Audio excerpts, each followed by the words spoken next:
காசி மாநகரத்தை பிரம்மதத்தன் அப்படிங்கிற ராஜா ஆட்சி பண்ணிட்டு வந்தார். அவர் ஒவ்வொரு வருஷமும் ஒரு திருவிழா நடத்துறது வழக்கம். எல்லா தேசத்திலிருந்தும் எல்லா வகையான ஜனங்களும் அதில் வந்து கலந்துக்குவாங்க. ஒரு சமயம் அது மாதிரி விழா நடந்துகிட்டு இருந்தது. வைகுண்டத்திலிருந்து தேவலோகத்திலிருந்து நிறைய தேவகுமாரர்கள்லாம் காசி நகருக்கு அப்போது வந்திருந்தாங்க. அதில் முக்கியமாக ஒரு 4 தேவகுமாரர்கள், அந்த 4 பேரையும் சுற்றி ஏகப்பட்ட கூட்டம். அப்படி என்ன விசேஷம் அவங்கக்கிட்ட அப்படின்னா, மற்றவங்களை விட அவங்க முகம் அழகாக இருந்ததா அப்படி பார்த்தா அப்படியும் இல்லை. அவங்க அணிஞ்சிருந்த மலர் மாலைகள் தான் அதுக்கு காரணமா. அந்த மலர்கள்லேருந்து அப்படி ஒரு அபூர்வமான நறுமணம். இதுக்கு முன்னாடி இப்படி ஒரு நறுமணத்தை அந்த ஊர் ஜனங்க அனுபவிச்சதே இல்லை. அதுதான் அந்த 4 பேரையும் சுற்றி கூட்டம். எல்லாரும் கேள்வி கேட்க ஆரம்பித்தாங்க. உடனே அந்த 4 தேவகுமாரர்களும் எல்லாருக்கும் தெரியும்படியாக வானத்தில் எழும்பி கொஞ்சம் உயரமாக நின்றுக்கிட்டாங்க. கீழே நின்றுக்கிட்டு இருந்த அரசன்லேருந்து ஆண்டி வரைக்கும் ஒருத்தர் பாக்கி இல்லாமல் ஒரே குரலில் எல்லாரும் அவங்கள பார்த்து, எங்களுக்கும் இது மாதிரி மாலையை போட்டுக்கணும்னு ஆசையாக இருக்குது, அதுக்கு நீங்கள் தான் அருள் பண்ணணும் அப்படின்னு கேட்டுக்கிட்டாங்க. மாலை போட்டுக்கிறதுனா எல்லாருக்கும் ஆசையாக தானே இருக்கும். அந்த 4 தேவகுமாரர்களில் ஒருத்தர் புத்தர் பிரான். அவர் சொன்னார், பூலோகவாசிகளே, நான் சொல்கிறத கொஞ்சம் பொறுமையாக கேளுங்க. கக்காரு அப்படிங்கிற கற்பக விருஷத்தின் மலர்களால் தொடுக்கப்பட்டது இந்த மாலை. இதுக்கு நிறைய சக்தி உண்டு. எந்த காலமும் இது வாடாது, வாசனையும் குறையாது. ஆனால் இதை அணிந்து கொள்றதுக்கு சில தகுதிகள் தேவை அப்படின்னார். என்ன தகுதி அது சொல்லுங்களேன் அப்படின்னு ஏக காலத்தில் எல்லாரும் சத்தம் போட்டாங்க. தீய இயல்புகள் உள்ளவங்க, இழிந்த சிந்தனை, இழிந்த செயல் உள்ளவங்க இந்த மாலையை அணிய முடியாது அப்படின்னார். அவ்வளோதான். கூட்டத்தில் சத்தம் போட்டவங்கள்லாம் மெதுவாக அப்படி அடங்க ஆரம்பிச்சிட்டாங்க. இன்னொரு தேவகுமாரன் சொன்னார், அடுத்தவங்க பொருளை அபகரிக்காதவன், அடுத்தவங்களுக்கு கெடுதல் பண்ணக்கூடிய பொய் பேசாதவன், பேராசையினால் கெட்ட வழியில் பொருள் ஈட்ட நினைக்காதவன் இந்த மாலையை போட்டுக்கலாம் அப்படின்னார். கூட்டத்திலிருந்து யாரும் முன்னுக்கு வரல.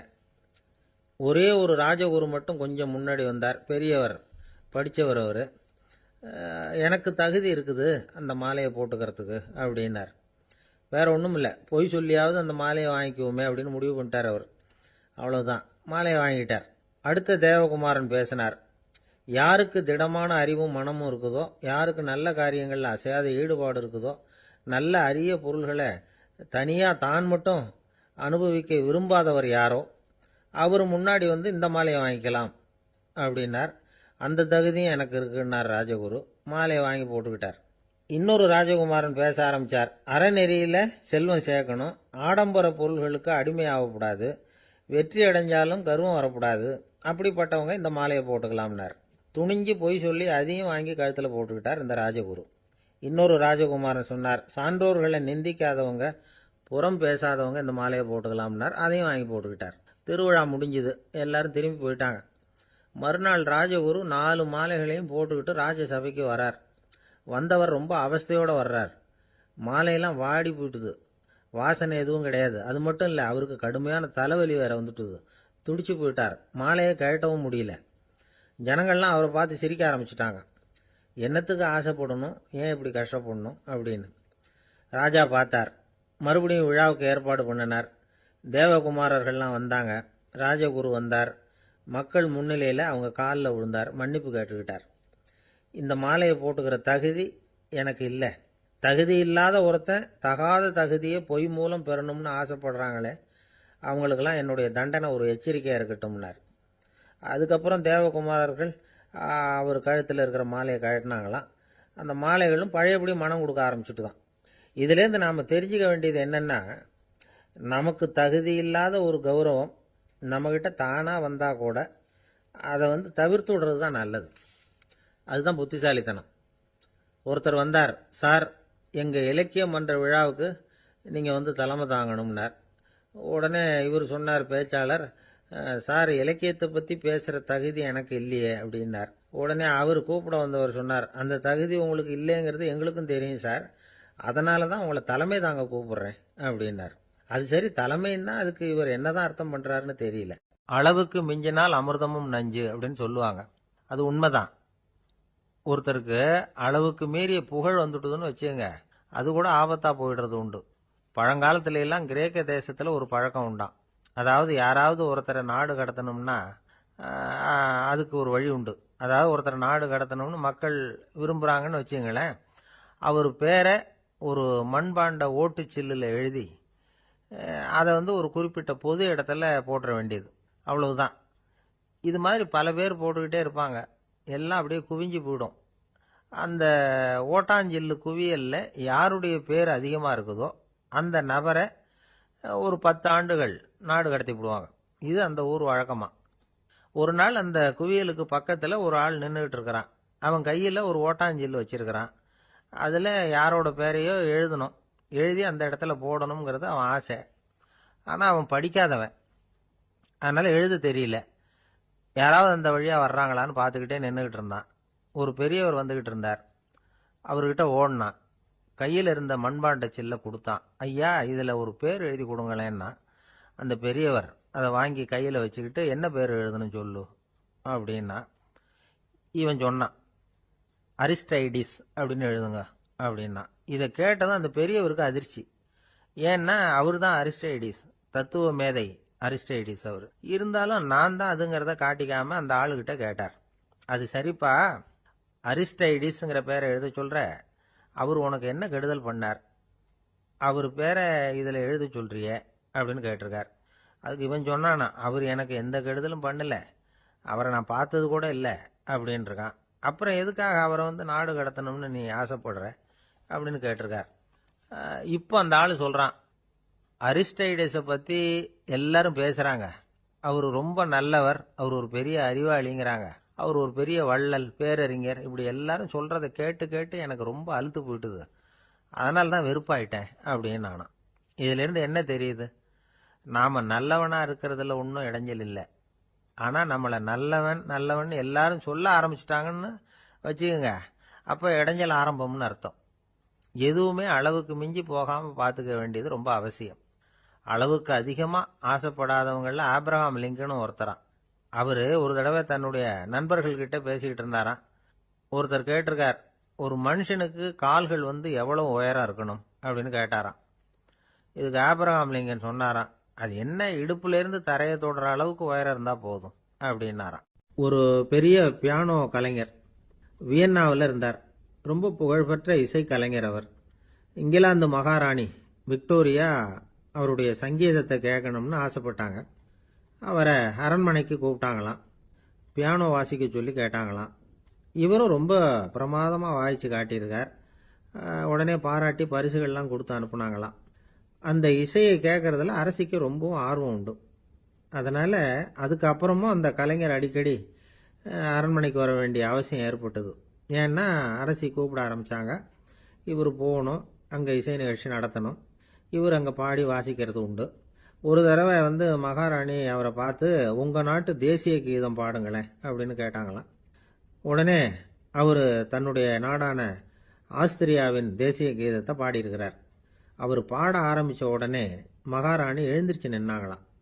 அதுக்கு மரியாதை செலுத்துகிற நோக்கத்தோடு பாட்டு முடிகிற வரைக்கும் அப்படியே நின்றுக்கிட்டு இருந்தாங்களாம்.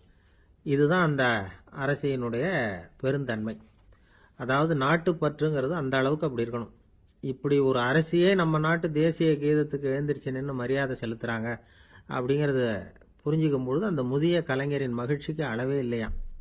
அதுக்கப்புறம் அந்த பியானோ கலைஞர் ஒரு நாள் தன்னுடைய நண்பர் ஒருத்தர்கிட்ட பேசிக்கிட்டு இருந்தாராம். அப்போ சொன்னாராம், மகாராணியார் எனக்கு எவ்வளவோ பரிசுகள்லாம் கொடுத்துருக்குறாங்க. ஒரு தடவை எனக்கு வைரக்கல் பதித்த அணி ஒன்றை கூட பரிசாக கொடுத்தாங்க. ஆனால் அதை விட உயர்ந்த விலை மதிக்க முடியாத அணி என்ன தெரியுமா? நான் என்னுடைய நாட்டு தேசிய கீதத்தை நான் பாடுறப்போ அவங்க எழுந்திரிச்சு நின்று மரியாதை செலுத்தினாங்களே, அதுதான் எனக்கு கிடைச்ச மிகப்பெரிய பரிசு அப்படின்னாராம். எனக்கு தெரிஞ்ச சங்கீத வித்வான் ஒருத்தர் இருக்கார். சமீபத்தில் ஒரு நாள் அவரை பார்த்தேன். எப்படி போயிட்டுருக்கு உங்கள் தொழில் அப்படின்னு கேட்டேன். ரொம்பவும் வித்தியாசமாக போயிட்டுருக்குங்க அப்படின்னார். என்ன சொல்கிறீங்க அப்படின்னு. முன்னாடியெல்லாம் நான் பாடினா எதிரில் இருக்கிறவங்க தான் எழுந்திரிச்சு போயிட்டு இருந்தாங்க. இப்போ எப்படின்னா நான் பாட ஆரம்பிச்சுட்டா உடனே பக்கவாத்தியக்காரனே எழுந்திரிச்சு போயிடுறான் அப்படின்னார் ரொம்ப வேதனையோட. ஒரு ஊரில் ஒரு ராஜா இருந்தார். அவர் அடிக்கடி காட்டுக்கு வேட்டையாட போவார். சில நண்பர்களையும் கூட அழைச்சிக்கிட்டு போவார். காட்டுக்கு போனதும் ஆளுக்கு ஒரு பக்கமாக போய் வேட்டையாடுவாங்க. சாயந்தரமாக திரும்பி வருவாங்க. மறுநாள் அரண்மனையில் உட்காந்து ஒவ்வொருத்தரும் அவங்க அனுபவங்களை எல்லாம் சொல்லிக்குவாங்க. அவங்க வீரத்துக்கு தகுந்த மாதிரி பரிசை அந்த ராஜா கொடுப்பார். இது மாதிரி ஒரு தடவை எல்லாரும் வேட்டைக்கு போயிட்டு திரும்பி வந்ததும் உட்காந்து பேச ஆரம்பிச்சிருக்கிறாங்க. ஒருத்தன் சொன்னான், தன்னுடைய வீர தீர செயலை பற்றி அளக்க ஆரம்பிச்சிட்டான். ஏன்னா அதுக்கு பரிசு கிடைக்க போகுதில்ல, அதனால. அவன் என்ன சொன்னான் தெரியுமா? அரசே, நேற்றுக்கு காட்டில் என்னாச்சு தெரியுமா? எனக்கு நேராக ஒரு சிங்கம் வாயை திறந்துக்கிட்டு வந்துட்டுது. நான் பயப்படவே இல்லை. உடனே ஒரு கல்லை எடுத்து குறி பார்த்து வீசினேன். சிங்கத்து வாய்க்குள்ளே போய் அந்த கல் மாட்டிக்கிட்டுது. அவ்வளவுதான். அந்த சிங்கம் என்னை பார்த்துட்டு பயந்துட்டு ஒரே ஓட்டமாக திரும்பி ஓடி போயிட்டுது அப்படின்னா. ஆஹா பலே அப்படின்னு எல்லாரும் கை தட்டினாங்க. ரெண்டாவது ஆள் ஒருத்தன் எழுந்திரிச்சான். அவன் சொல்ல ஆரம்பித்தான், அரசே, நான் போன வழியில் 2 பெரிய மலைப்பாம்பு கிடந்தது. என்னை முழுங்கிறதுக்கு வந்தது. நான் என்ன பண்ணேன் தெரியுமா? அந்த 2 பாம்போட வாலையும் ஒன்றா சேர்த்து முடிச்சு போட்டுட்டேன். அவ்வளவுதான். அது அங்கே இழுக்க இது இங்கே இழுக்க முடிச்சு நல்லா இறுகி போட்டுது அப்படின்றான். ஆஹா அற்புதம்னு சொல்லி எல்லாரும் கை தட்டினாங்களாம். அடுத்தபடியாக 3வது ஆள் ஒருத்தன் வந்தான். அவன் சொல்ல ஆரம்பித்தான், மன்னா, நான் போன பாதையில் குறுக்க ஒரு ஆறு. அதில் இறங்கி குளித்தேன். யாரோ காலை பிடிச்சி இழுக்கிறது மாதிரி இருந்தது. திரும்பி பார்த்தா ஒரு பெரிய முதலை. நான் உடனே அப்படியே ஒரு துள்ளல் துள்ளி அது முதுகில் போய் உக்காந்துக்கிட்டேன். அதை அப்படியே கரைக்கு நீந்த வச்சேன்.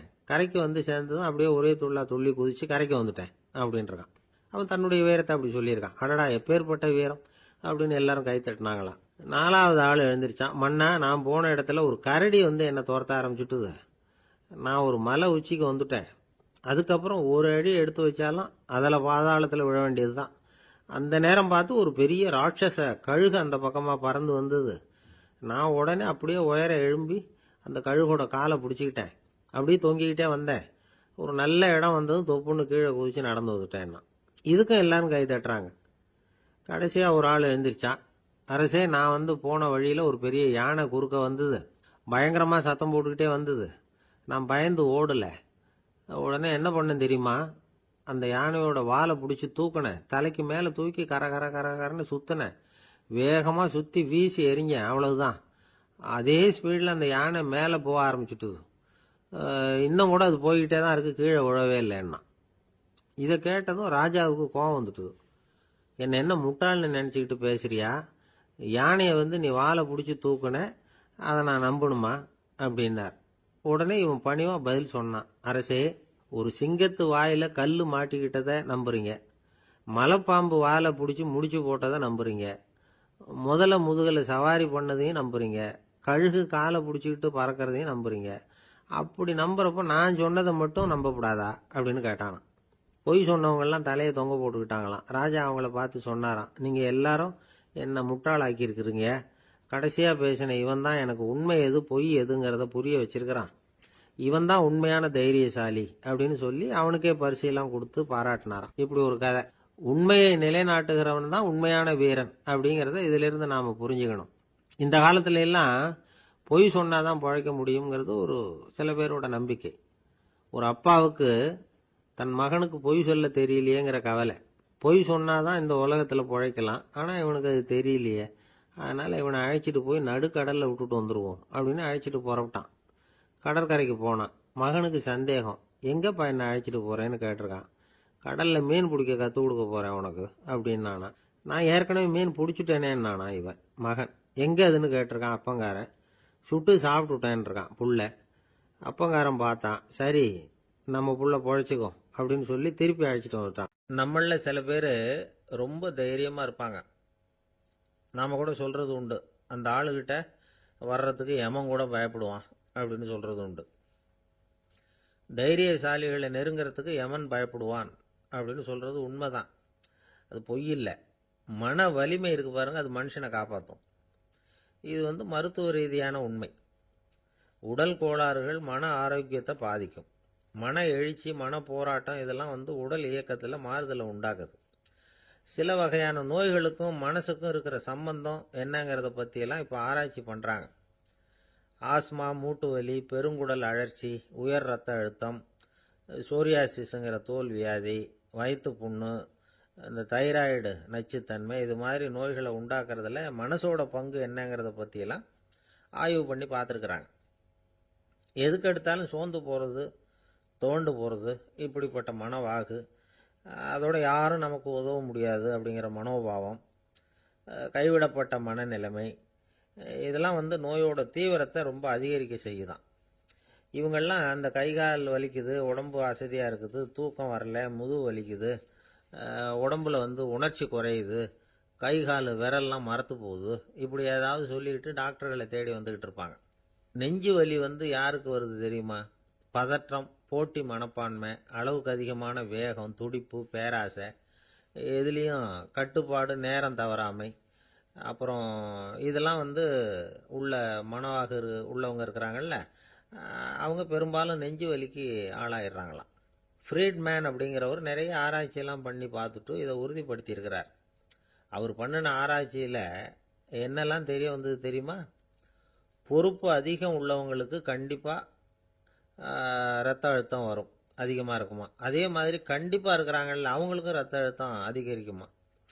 ரத்த அழுத்தம் தனக்கு அதிகமாக இருக்குங்கிறத தெரிஞ்சுக்கிட்டவங்க தலைவலி, மயக்கம், இந்த தலை சுத்தல், அசதி, இது மாதிரியான உணர்வுகளை அவங்களுக்கு வந்துடும், அது மாதிரி உணர்வு. ஆனால் உண்மை என்ன தெரியுமா? இதெல்லாம் ரத்த அழுத்தத்தினால இல்லை, ரத்த அழுத்தம் கட்டுப்பாட்டுக்குள்ளே இருந்தால் கூட இவங்க இப்படி நினைக்கிறாங்களாம். இதுக்கு காரணம் மனசு தான் அப்படிங்கிறார் அவர். சில பேர் எப்படி தெரியுமா?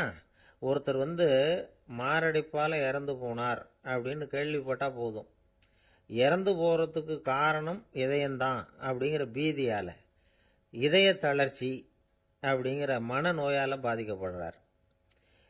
இவங்கெல்லாம் அடிக்கடி தங்களுடைய இதய பகுதியை தொட்டு பார்த்துக்குவாங்க, நாடியை பிடிச்சி பார்த்துக்குவாங்க, அடிக்கடி மூச்சை உள்ளுக்கு இழுத்து வெளியில் விட்டு வலி வருதா அப்படின்னு பார்த்துக்கிட்டு இருப்பாங்க. வேறு எங்கேயாவது வலிச்சா கூட நெஞ்சை வலிக்குதா அப்படின்னு பார்ப்பாங்க. நெஞ்சு வலிக்குதுன்னு கூட சில பேர் சொல்ல ஆரம்பிச்சிருவாங்க. ஆஸ்மாவுக்கும் மனசுக்கும் சம்பந்தம் உண்டு. தீர்வு காண முடியாத மன போராட்டங்கள் எல்லாத்துக்கும் அடுத்தவங்களையே சார்ந்து இருக்கிற மனநிலை, இதெல்லாம் ஆஸ்மாவினுடைய தீவிரத்தை அதிகப்படுத்திடும். பயம், இது எப்படின்னா என்ன நடக்குமோங்கிற பதற்ற நிலை, அப்புறம் இந்த பயம், இதெல்லாம் சுவாசித்தலை அதிகரிக்க செய்யுது இல்லையா. இதனால் ரத்தத்தின் காரத்தன்மை அதிகமாகி நோயின் தீவிரமும் அதிகமாகுது.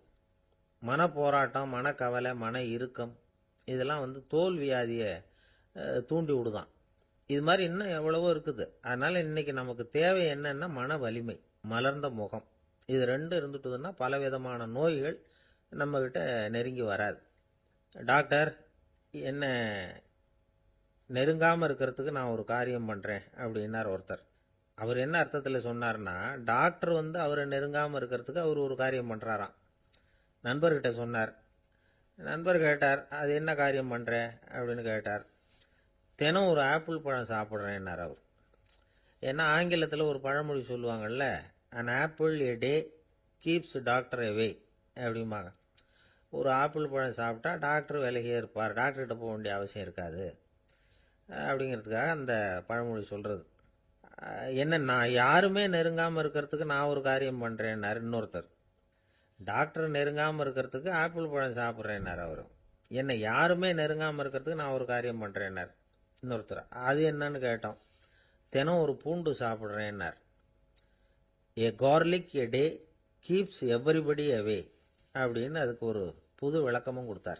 என்னை விட யோக்கியம் இந்த உலகத்தில் வேற யாரும் இல்லை சார் அப்படின்னார் ஒருத்தர். அவரை விட அயோக்கியன் வேற யாரும் இருக்க முடியாதுங்கிற முடிவுக்கு கேட்டவங்க வந்துட்டாங்களாம். மனுஷனுக்கு இருக்கிற ஒரு மிகப்பெரிய குறையே தன்கிட்ட இருக்கிற குறை அவனுக்கு தெரியாமல் போகிறது தான்.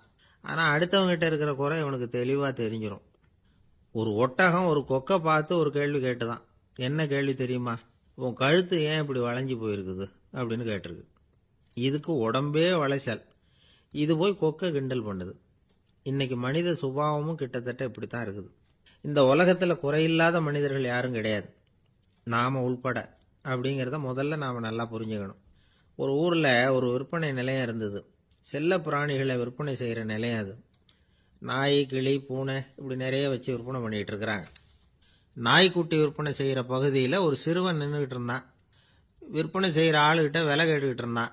அதோ இருக்குதே அந்த நாய்க்குட்டி என்ன விலை அப்படின்னு கேட்டானா. 1000 ரூபா அப்படின்னாரான். சரி, அது வேணாம், இது என்ன விலைன்னு இருக்கான். 500 ரூபா அப்படின்னாரான். இந்த சின்ன பையன் கையில் வச்சிருந்தது வெறும் 50 ரூபா தான். அதனால இதை விட குறைச்சலா கிடைக்குமான்னு பார்த்துருக்கான். அந்த கடையில் ஒரு மூலையில் சரியாக கவனிக்கப்படாமல் ஒரு நாய்க்குட்டி படுத்து கிடந்தது. பாவமாக கத்திக்கிட்டு இருந்தது. அதை பார்த்ததுமே இவனுக்கு அது ரொம்ப பிடிச்சி போச்சு. உடனே அந்த கடைக்காரரை பார்த்து, அதுவும் அந்த மூலையில் படுத்து கிடக்குதே அந்த நாய்க்குட்டி என்ன விலை அப்படின்னு கேட்டிருக்கான். தம்பி, அது ஒரு கால் ஊனம், அதனால் அது உன்னோட குதித்து விளையாடவோ ஓடுறதோ அதால் முடியாத காரியம் அப்படின்ட்டுருக்கார் அவர். அது தெரிஞ்சுதாங்க கேட்குறேன், அதோட விலை என்ன அதை மட்டும் சொல்லுங்களேன் அப்படின்ட்டுருக்கான். தம்பி, இது வந்து கால் ஊனம் உள்ள ஒரு நாய். இதை போய் காசு கொடுத்து வாங்கிறதுக்கு யாராவது பிரியப்படுவாங்களா? இதை நான் உனக்கு இலவசமாகவே தர்றேன், எடுத்துகிட்டு போ அப்படின்னாரான். இதை கேட்டதும் அந்த சிறுவனுக்கு கோவம் வந்துட்டு தான். நீங்கள் ஒன்றும் சும்மா கொடுக்க வேணாம், இந்தாங்க 50 ரூபா, இதை வச்சுக்கிட்டு நாய்க்குட்டியை கொடுங்க அப்படின்ட்டுருக்கான். அவருக்கு ஒன்றும் புரியல, ஆச்சரியமாக இருந்தது. சரின்னு பணத்தை வாங்கிட்டு நாய்க்குட்டியை தூக்கி கொடுத்தார். அந்த சிறுவன் அந்த நாய்க்குட்டியை 2 கையாலையும் வாங்கினா, மார்போட பிரியமாக சேர்த்து அணைச்சிக்கிட்டான். தெருவில் இறங்கி நடக்கிறான். அப்படி நடக்கும் பொழுது தான் பார்க்குறார், கடைக்காரர் வந்து ஆச்சரியமாக அவனை பார்க்குறார். அப்போ தான் அவருக்கு ஒரு விஷயம் புரியுது. அந்த சிறுவன் தெருவில் நாய்க்குட்டியை மார்போடு அணைச்சிக்கிட்டு விந்தி விந்தி நடந்து போய்கிட்டு இருக்கிறான். ஆமாம், அவனுக்கும் ஒரு கால் ஊனம். இந்த நாய்க்குட்டியை யாருமே வாங்க மாட்டாங்கன்னு நினச்சிக்கிட்டு இருந்தார். குறையுள்ள அதுக்கும் ஒரு எஜமானன் கிடைச்சுட்டான். அதனால ஊனம் ஒரு குறை இல்லை அப்படிங்கிற உண்மையை அந்த கடைக்காரர் புரிஞ்சுக்கிட்டாராம். நம்மால் ஒருத்தர் கொஞ்சம் வயசானவர், எழுந்திரிச்சு சரியாக நடக்க முடியாது, சாய்வு நாற்காலியிலேயே எப்பவும் உட்காந்துருப்பார். அவர் தனக்கு துணையாக ஒரு நாயை பக்கத்தில் வச்சிருந்தார். அதுவும் ரொம்ப வயசான ஒரு நாய், எழுந்திரிக்கவே சிரமப்படும், நடக்கவும் முடியாது. அவர் பக்கத்திலே இதுவும் சோர்ந்து போய் படுத்து கிடக்கும். அந்த பெரியவரை பார்க்க வந்த ஒருத்தர் கேட்டார், ஏங்க, ஒரு சின்ன பையனை உங்களுக்கு துணையாக வச்சுக்க கூடாதா? இந்த நாயை உங்களுக்கு பாதுகாப்பாக வச்சிருக்கிறீங்களே, உங்களுக்கு ஒரு ஆபத்துன்னா இது எப்படி உங்களுக்கு உதவ முடியும் அப்படின்னார். அப்போ அவர் சொன்னாராம், எனக்கு ஒரு ஆபத்துன்னா அந்த சமயத்தில் இந்த நாய் என்னை தனியாக விட்டுட்டு ஓடி போயிடாமல் இருக்கணும்ல, அதுக்காகத்தான் இதை நான் வச்சிருக்கிறேன் அப்படின்னாராம். ஒரு ஊரில் ஒரு ராஜா இருந்தார். பெரிய அரண்மனையில் தான் இருக்கிறார். எல்லா வசதியும் இருந்தது. இருந்தாலும் அவர் எல்லாரும் சொல்கிறது எப்படி தெரியுமா? பிச்சைக்கார ராஜா. அப்படி ஒரு பேர் அவருக்கு நிலைச்சி போச்சு. ஜனங்களும் சரி, மற்ற தேசங்களில் உள்ளவங்களும் சரி, அவர் அந்த பேர் சொல்லியே குறிப்பிடுறது வழக்கமாக போட்டுது. இது அவருக்கு ரொம்ப கவலையாக போச்சு.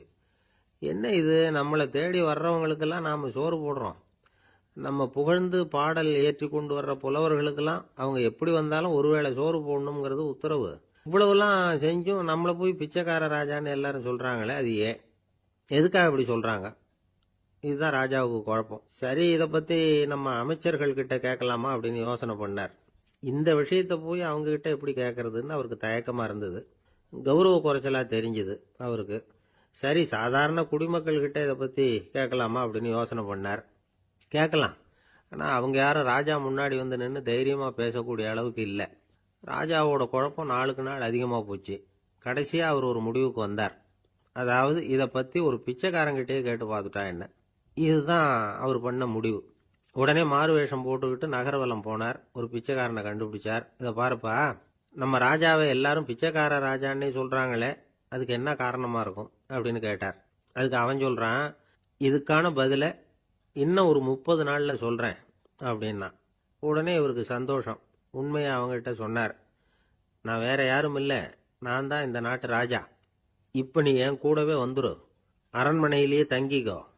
30 நாள் கழித்து எனக்கு பதில் சொல்லிவிட்டு அதுக்கப்புறமா நீ போகலாம் அப்படின்னு சொல்லி அழைச்சிட்டு வந்துட்டார். அரண்மனையில் ஒரு மூலையில் அவன் தங்கறதுக்கு இடம் கொடுத்தார். தினம் 2 வேளையும் இவனுக்கு சோறு போடுங்க அப்படின்னு உத்தரவு போட்டார். ராஜா கொடுத்த இடத்துல போய் உக்காந்துக்கிட்டான் அந்த பிச்சைக்காரன். தினமும் அந்த அரண்மனையில் நடக்கிறதையெல்லாம் கவனிச்சுக்கிட்டு வந்தான். வேளைக்கு சாப்பாடு வரும், சாப்பிட்டுக்கிட்டு இருக்கான்.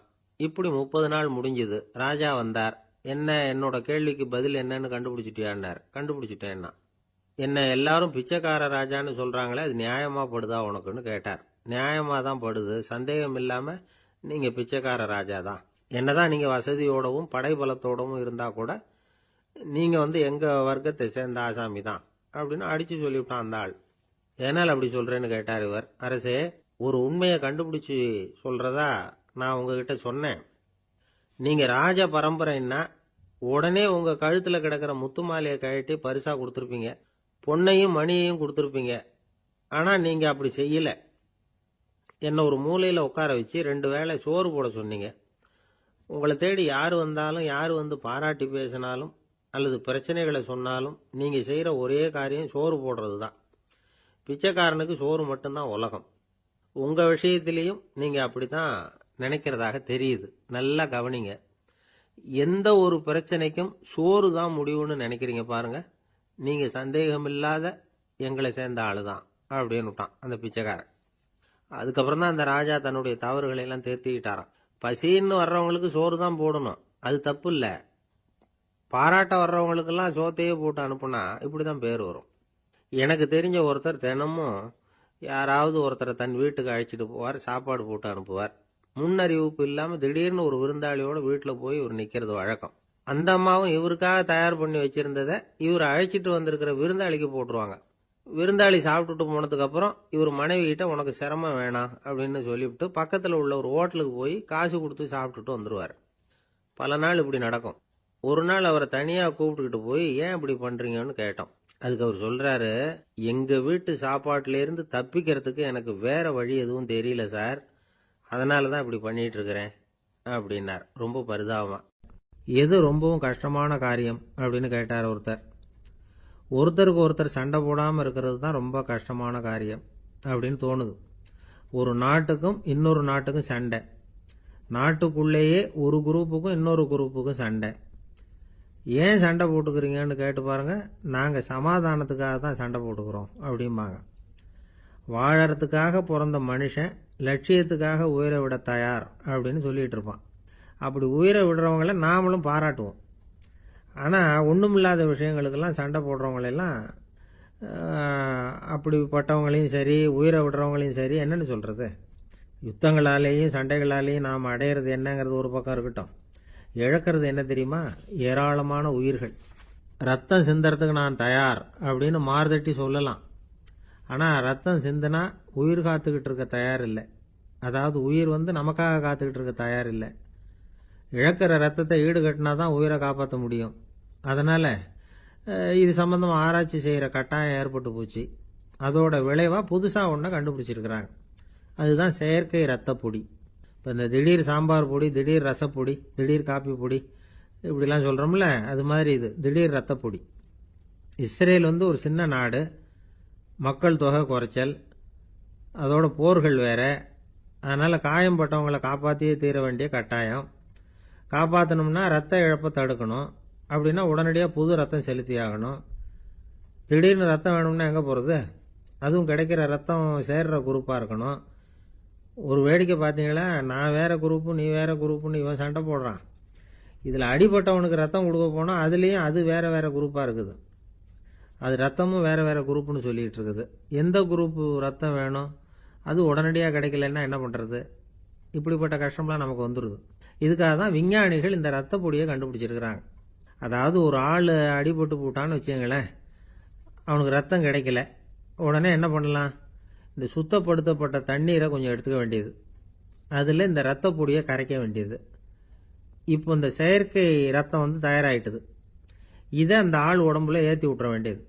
இயற்கையாக நம்ம உடம்புல இருக்கிற ரத்தம் என்னென்ன வேலை செய்யுதோ அதே வேலையை இதுவும் செய்யும். அதாவது ஆக்சிஜனை உடம்புல எல்லா இடத்துக்கும் எடுத்துகிட்டு போகுது. அந்த வேலையை இந்த செயற்கை ரத்தமும் செஞ்சுடுது. ஆனால் ஒரு விஷயம், இந்த செயற்கை ரத்தம் ஒரு அவசரத்துக்கு தான் உபயோகப்படுத்தலாம், ஒரு முதல் உதவி மாதிரி. அதை அப்படியே நிரந்தரமாக விட்டுற முடியாது. பின்னாடி தேவையான குரூப்பு உண்மையான ரத்தம் கிடைச்ச உடனே அதை செலுத்திக்கணும். உண்மையான ரத்தத்தை 20லேருந்து 40 நாள் வரைக்கும் தான் பாதுகாக்க முடியும். அதுவும் குளிர்பதன பெட்டியில். அதுக்குள்ளே உபயோகப்படுத்தலைன்னா அது வீணாக போயிடும்.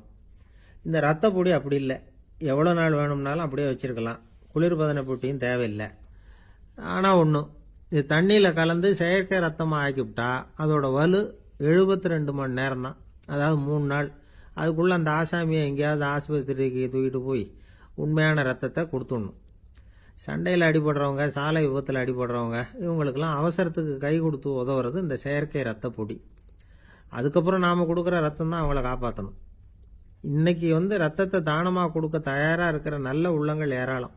எவ்வளவு ஆக்சிடென்ட், ஆப்ரேஷன், இதில் சம்மந்தப்பட்டவங்களை காப்பாற்றுறது நாம் தானமாக கொடுக்குற ரத்தம் தானே. ஒரு ஆக்சிடென்ட்டு, ஒரு ஸ்கூட்டர் ஒரு ஆள் மேலே மோதி விட்டுது, பார்த்து வரக்கூடாதா அப்படின்னா அந்த ஆள், நீ தான் பார்த்து நடக்கணும், ஏன்னா 20 வருஷமாக நான் அந்த ஸ்கூட்டரை ஓட்டிக்கிட்டு இருக்கிறேன் அப்படின்னா இவன். இதுக்கு அவன் சொன்னானா, நீ தான் பார்த்து ஓட்டணும், ஏன்னா 40 வருஷமா நான் இப்படி நடந்துகிட்டு இருக்கிறேன் அப்படின்னானா. ஒரு ஆள் அசையாம கிடக்கிறார், அவர் இருக்காரா போயிட்டாராங்கிறத எப்படி முடிவு பண்றோம்? அவர் மூக்குக்கு முன்னாடி புறங்கையை வச்சு பார்க்குறோம், மூச்சு வருதா இல்லையா அப்படிங்கிறத கண்டுபிடிக்கிறதுக்காக. மூச்சுங்கிறது அவ்வளவு முக்கியமான ஒரு விஷயம். சுவாசம் இல்லைன்னா எதுவுமே இல்லை. நம்ம பூமி இருக்க, அது கூட சுவாசிக்குதுங்கிறத சோவியத் விஞ்ஞானிகள் கண்டுபிடிச்சிருக்கிறாங்க. பூமிக்கு மேலே இருக்கிற மண் அடுக்கில் காற்றில் உள்ள ஆக்சிஜன் ஆக்சிகரணம் அடையுது அப்படின்னு தான் இதுவரைக்கும் எல்லாரும் நம்பிக்கிட்டு இருந்தாங்க. ஆனால் இப்போ என்ன கண்டுபிடிச்சிருக்கிறாங்கன்னா, அந்த ஆக்சிஜன் பூமிக்குள்ள 1 கிலோமீட்டர் ஆழம் வரைக்கும் ஊடுருவி போகுதான். பூமிக்குள்ள 2 பக்கமும் பல கிலோமீட்டர் வரைக்கும் பரவுதான். பூமிக்குள்ள இருக்கிற நீர்நிலை அடுக்குகள் தான் நுரையீரல் செய்கிற வேலையை செய்யுதான். நம்ம உடம்புல நுரையீரல் இல்லைன்னா ஒன்றும் நடக்காது. ஒரு மரத்தை தலைகீழாக தொங்க போட்டால் எப்படி இருக்கும்? அப்படி யோசிச்சு பாருங்க. அப்படி தான் இதுவும், நுரையீரலும் அப்படி தான் இருக்கும். வலது பக்கம் ஒன்று, இடது பக்கம் ஒன்று. வலது பக்கம் நுரையீரல் கொஞ்சம் பெருசாக இருக்கும், நுட்பமான நரம்பு குழாய்கள் அதில் இருக்கும். கோடிக்கணக்கான நுண்ணிய குழாய்களை வச்சுக்கிட்டு தான் அது வேலை செய்யுது. 25 கோடி குழாய்கள் இருக்கும். அதை அப்படியே முழுசாக பிரித்து பரப்புனா ஒரு டென்னிஸ் கோர்ட்டில் பாதி பரப்பளவு இருக்குமா. நுரையீரல் நிறம் கருஞ்சிவப்பு தான். புகை அதிகமாக உள்ளே போச்சுன்னா அது கருப்பாயிடுது. காற்றுல உள்ள பிராணவாயுவை இது இழுத்து எடுத்துக்கிட்டு ரத்தத்தை சுத்தப்படுத்துகிற முக்கியமான வேலையை இது செய்யுது. அசுத்த காற்றை வெளியில் அனுப்பி வச்சுருது. ஒருத்தர் வேகமாக ஓடி வரார், அவருக்கு மூச்சு இறைக்கும். பயங்கரமாக எதையாவது பார்த்து விடுறார், உடனே மூர்ச்சி ஆகிடுவார். இது மாதிரி சமயங்களில் வேற எந்த தூண்டுதலும் இல்லாமல் நுரையீரல் தானாகவே இயங்கும். இப்படி ஒரு அவசியம் ஏற்படுறப்போ இயக்கத்தை தூண்டி விடுற முக்கியமான இணைப்பு மூளைக்கு கீழே முதுகு எலும்புக்கு மேற்பகுதியில் இருக்குது. அது உடனே சுவாசத்துக்கு அவசர உதவியை கொடுக்குது. இப்போ ஒருத்தர் பேசாமல் உட்காந்துருக்கார். இந்த சமயத்தில் அவருக்கு 1 பங்கு காற்று தேவைப்படுதுன்னு வச்சுக்கோங்க. அவர் எழுந்திரிச்சு நடக்கும் பொழுது 1.5 மடங்கு தேவைப்படும். ஓடுனார்னா 3 மடங்கு தேவைப்படும். படுத்திருக்கிறப்ப அரை மடங்கு தான் தேவைப்படும். இதுக்கு நிமிஷத்துக்கு 16 தடவை மூச்சு விட்டாகணும். இப்படி சாதாரணமாக உள்ளே இழுக்கிற காற்று கொஞ்சம்தான் இருந்தாலும் இது மாதிரி 8 மடங்கு காற்றை உள்ளே இழுத்து வச்சுக்கிற சாமர்த்தியம் நுரையீரலுக்கு இருக்குதான். தண்ணி, நுண்கிருமிகள், ரசாயன பொருள் இப்படி எது உள்ளே போனாலும் நுரையீரல் சமாளிச்சுக்கும். 30 வருஷமா விடாத புகை பிடிக்கிறவர் தொடர்ந்து உள்ள அனுப்பி வைக்கிற புகையை கூட சமாளிக்குதுன்னா பார்த்துங்களேன். உள்ளே போகிற புகை நுட்பமான சுவாச முடிச்சுகளை அழிச்சுடுது. கறி புகை அது மேலே படிஞ்சு உபயோகம் இல்லாமல் பண்ணிவிடுது. ஆனாலும் தேவைக்கு அதிகமாக 8 மடங்கு கூடுதலாக சுவாச முடிச்சுகள் நம்ம உடம்புக்குள்ளே இருக்கிறதுனால சமாளிக்க முடியுது. சமாளிக்க முடியலன்னா சில சமயம் மூச்சு திணறும். அதை ஒரு எச்சரிக்கையாக எடுத்துக்கிட்டு புகை பிடிக்கிற பழக்கத்தை விட்டுடணும். அதுதான் நல்லது. ஆனால் அப்படி யார் விடுறது? இணை பிரியாத 2 நண்பர்கள் இருந்தாங்களாம். 2 பேரும் விடாமல் சிகரெட்டு குடிக்கிறவங்க. அதில் ஒருத்தன் செத்து போட்டான். இன்னொருத்தன் அதுக்கப்புறம் 2 சிகரெட்டாக குடிக்க ஆரம்பித்தானான். ஏன் இப்படி பண்ணுறேன்னு கேட்டிருக்காங்க. நான் ஒரு சிகரெட்டு தான் குடிக்கிறேன், செத்து போன என்னுடைய ஃப்ரெண்டு இருக்கானே செத்து போனவன், அவனுக்காக இன்னொரு சிகரெட்டு குடிக்கிறேன் அப்படின்னு நானா. இது ரொம்ப ஆபத்து, விட்டுடு அப்படின்னு சொல்லியிருக்காங்க. சரின்னு ஒத்துக்கிட்டான். ஆனால் அதுக்கப்புறமும் ஒரு சிகரெட் வீதமாக குடிச்சிக்கிட்டே இருந்தான். சிகரெட் பழக்கத்தை நீ இன்னும் விடலையான்னு கேட்டாங்களாம். அந்த பழக்கத்தை நான் எப்போ விட்டுட்டேன், இப்போ நான் குடிக்கிறது என் ஃப்ரெண்டுக்காக அப்படின்னு நானா. இவங்கெல்லாம் எப்படி திருந்துறது? ஒரே ஒரு ஊரில் ஒரு ராஜா இருந்தார். அவர் பேரில் மக்களுக்கு ரொம்ப மரியாதை. அவ்வளவு நல்லா ஆட்சி புரிஞ்சுக்கிட்டு வந்தார். அவருக்கு வயசாயிட்டுது. அதனால் ஒரு நாள் அமைச்சரை கூப்பிட்டார். இதை பாருங்கள், எனக்கு வயசாயிட்டுது, அதனால் இந்த அரச பொறுப்பையெல்லாம் நீங்கள் ஏற்றுக்குங்க அப்படின்னார். அதுக்கப்புறம் ராணியை கூப்பிட்டார். வா, நாம் இனிமேல் இங்கே இருக்க வேணாம், காட்டுக்கு போய் தவம் பண்ணலாம் அப்படின்னு கூப்பிட்டார். இந்த செய்தி மக்களுக்கு அறிவிக்கப்பட்டது. மக்கள் உடனே கூட்டம் கூட்டமாக அரண்மனைக்கு வர ஆரம்பிச்சுட்டாங்க. மன்னரை போய் பார்க்குறாங்க. அரசே, தாங்கள் எங்களுக்கு தந்தை மாதிரி. நீங்கள் காட்டுக்கு போயிட்டால் நாங்கள்லாம் இங்கே எப்படி இருக்க முடியும்? எங்களுக்கெல்லாம் எந்த துன்பமும் இல்லாமல் பார்த்துக்கிட்டு வர்றீங்க. இது மாதிரியான ஒரு அரசாட்சி இல்லைன்னா மக்கள் வாழ்ந்து என்ன பயன் அப்படின்னாங்க. இருந்தாலும் என்ன பண்ணுறது, வயசாயிட்ட காரணத்தினால இந்த முடிவுக்கு வர வேண்டியிருக்குது அப்படின்னாரா ராஜா. அப்படின்னா நீங்கள் காட்டுக்கு போக வேணாம், நாங்கள் போகிறோம். நாங்கள் அங்கே போய் தவம் பண்ணுறோம், வழிபாடு பண்ணுறோம். கடவுள் வருவார், அவர்கிட்ட வரம் வாங்கிட்டு வந்துடுறோம் அப்படின்னாங்களாம். அப்படி சொல்லிவிட்டு உடனே எல்லாரும் காட்டுக்கு போனாங்க. நாட்டு மக்கள் எல்லாரும் ஒட்டு மொத்தமாக காட்டில் உட்காந்துக்கிட்டு தவம் பண்ணுறதை பார்த்தார் கடவுள். உடனே புறப்பட்டு வந்தார். எல்லாரும் இப்படி உட்காந்துருக்கிறீங்களே, என்ன வேணும் உங்களுக்கு அப்படின்னு கேட்டார். உடனே மக்கள் எல்லாரும் ஒரு குரலில் சொன்னாங்க, சுவாமி, எங்கள் மன்னன் ரொம்ப நாளைக்கு நல்லபடியாக இருக்கணும். அவர் மகிழ்ச்சியாகவும் உடல் நலத்தோடும் இருந்தால் தான் நாங்கள் அமைதியாக வாழ முடியும். அப்படின்னாங்க. சரி, அதுக்கு என்ன செய்யணும் அப்படின்னாரு ஆண்டவன். எங்கள் மன்னருக்கு இன்னும் ஒரு 100 வருஷம் ஆயுளை கொடுங்க அப்படின்னாங்க. அவ்வளவுதானே, சரி அப்படியே ஆகட்டும் அப்படின்னு சொல்லிவிட்டு ஆண்டவன் போயிட்டார். மக்கள் மகிழ்ச்சியோடு திரும்பி வந்தாங்க. மன்னா, கடவுள் வரம் கொடுத்துட்டார், நீங்கள் 100 வருஷம் வாழ போகிறீங்க அப்படின்னாங்க. இதை கேட்டதும் ராணி ராஜாவை வணங்கி நான் தவம் செய்ய போகிறேன் அப்படின்னு புறப்பட்டாங்க. உடனே மக்கள் என்ன நினச்சாங்க தெரியுமா? ஐயோ, நாம் ராஜாவுக்கு மட்டும்தானே நீண்ட ஆயுள் வேணும்னு வரம் வாங்கினோம், ராணிக்கு வாங்கலையே, அதுதான் கோபத்தில் புறப்பட்டாங்க போல இருக்கு அப்படின்னு நினச்சி வருத்தப்பட்டாங்க. ஆனால் ராணி நினச்சது அது இல்லை. ராணி போய் தவம் பண்ணாங்க, கடவுள் காட்சி கொடுத்தார். இவங்க கேட்குறாங்க, சுவாமி, ராஜாவுக்கு மட்டும் 100 வருஷம் ஆயுள்னு வரம் கொடுத்துட்டீங்க, அப்படின்னா குடிமக்களும் 100 வருஷம் இருக்கணும். இப்படிப்பட்ட குடிமக்கள் இல்லைன்னா அப்படிப்பட்ட அரசன் இருந்து என்ன பிரயோஜனம் அப்படின்னாங்களாம். ஆண்டவன் பார்த்தார், சரி அவங்களும் 100 வருஷம் வாழ்வாங்க, அது மட்டும் இல்லை நீயும் 100 ஆண்டு காலம் வாழ வரமளிக்கிறேன் அப்படின்னு சொல்லிவிட்டு மறைஞ்சிட்டார். இதில் ஆண்டவன் வர்றதும் மறையிறதும் முக்கியம் இல்லை. இதில் கவனிக்க வேண்டியது ஆள்கிறவனின் விசாலமானம், குடிமக்களின் விசாலமானம், ஆள்கிறவன் மனைவியினுடைய விசாலமானம். இப்படி ஒரு நாடு இருந்துட்டுதுன்னா எப்படி இருக்கும் வாழ்க்கை நினச்சி பாருங்க. அதனால தான் பெரியவங்கள்லாம் சொல்கிறாங்க, இதய வாசல் திறந்தே இருக்கணும், இதயத்தின் கதவுகளை மூடாதீங்க அப்படின்னு சொல்லுவாங்க. என்கிட்ட ஒருத்தர் சொன்னார், என்னுடைய இதய வாசல் எப்பவும் திறந்தே தான் இருக்குதுன்னார். எதனால் அப்படி சொல்கிறீங்க அப்படின்னு கேட்டோம். டாக்டரே சொல்லிவிட்டார், என்னுடைய இதயத்தில் ஒரு ஓட்டை இருக்குது அப்படின்னு, வால்வு சரியில்லையா அப்படிங்கிறார். ஜென் துறவி, அவருக்கு ரொம்ப வயசாயிட்டுது, கடைசி காலம். நண்பர்களெல்லாம் கூப்பிட்டார். நண்பர்களே, நான் வித்தியாசமான முறையில் சாகணும்னு ஆசைப்படுறேன், அதுக்கு ஏதாவது யோசனை சொல்லுங்களேன் அப்படின்னு கேட்டாராம். நண்பர்கள் சிரித்தாங்க. என்ன பேச்சு பேசுகிறீங்க, சாவறதுங்கிறது என்ன விளையாட்டுத்தனமான காரியமா அப்படின்னு கேட்டிருக்காங்க. அந்த துறவி கொஞ்ச நேரம் யோசனை பண்ணார். அப்புறம் கேட்டாராம், இது வரைக்கும் யாராவது நடந்துக்கிட்டே இறந்துருக்குறாங்களா அப்படின்னாராம். எல்லாரும் இல்லைன்னாங்களாம். ஒருத்தர் மட்டும் சொல்லியிருக்கார், அப்படியும் ஒருத்தர் இறந்துருக்கிறதாக ஒரு கதையில் படிச்சிருக்கிறேன், ஒரு ஞானியால் தான் அப்படியெல்லாம் செய்ய முடியும் அப்படின்னு அவர் சொன்னாராம். சரி, அப்படின்னா அந்த முறை நமக்கு வேணாம், நின்றுக்கிட்டே யாராவது உயிரை விட்டுருக்காங்களா அப்படின்னு விசாரிச்சாராம். அப்படியும் ஒருத்தர் இறந்துருக்கிறார் அப்படின்னாங்களாம். மறுபடியும் அந்த துறவி யோசனை பண்ணியிருக்கிறார், ஏதாவது வித்தியாசமான முறையில் நாம் போகணும் அப்படிங்கிறது அவருடைய விருப்பம். மனிதன் எப்படி வாழ்கிறானோ அப்படி இறப்பது தான் நல்லது. சரி, யாராவது தலைகீழாக யோகம் செய்யும் நிலையில் இறந்துருக்கிறாங்களா அப்படின்னு விசாரிச்சாராம். நண்பர்கள் சிரித்தாங்க. தலைகீழாக நின்னபடி இறந்ததாக நாங்கள் கேள்விப்பட்டதே இல்லை, அது முடியாத காரியம் அப்படின்னு இருக்காங்க. இப்போ அந்த துறவிக்கு திடீர்னு உற்சாகம் வந்துட்டுது. உடனே எழுந்திரிச்சார், தலைகீழாக நின்னார், அப்படியே உயிரை விட்டுட்டார். அவ்வளோதான். அந்த மடாலயத்தில் ஒரே குழப்பம், எப்படி அவரை கீழே இறக்கி படுக்க வைக்கிறது அப்படின்னு புரியல. இப்படி உயிர் விடுறதை பற்றி அவங்க இதுவரைக்கும் கேள்விப்பட்டதும் இல்லை. உண்மையிலேயே இவர் இறந்து தான் போனாராங்கிறதும் தெரியல. சோதித்து பார்த்தாங்க, இதய துடிப்பு, நாடி துடிப்பு எல்லாம் நின்று போயிருந்தது. இவர் எப்பவும் இப்படி தான், என்ன பண்ணுறது இப்போ அப்படின்னு சொல்லி எல்லாரும் குழம்பிக்கிட்டு இருக்கிற சமயத்தில் ஒரு பெரியவர் யோசனை சொன்னார். இந்த துறவியோட மூத்த சகோதரி பக்கத்து மடாலயத்தில் இருக்கிறாங்க, அவங்கள இங்கே அழைச்சிட்டு வந்தால் ஏதாவது வழி கிடைக்கும் அப்படின்னார். அந்த அம்மாவுக்கு 90 வயசு. அழைச்சிட்டு வந்தாங்க.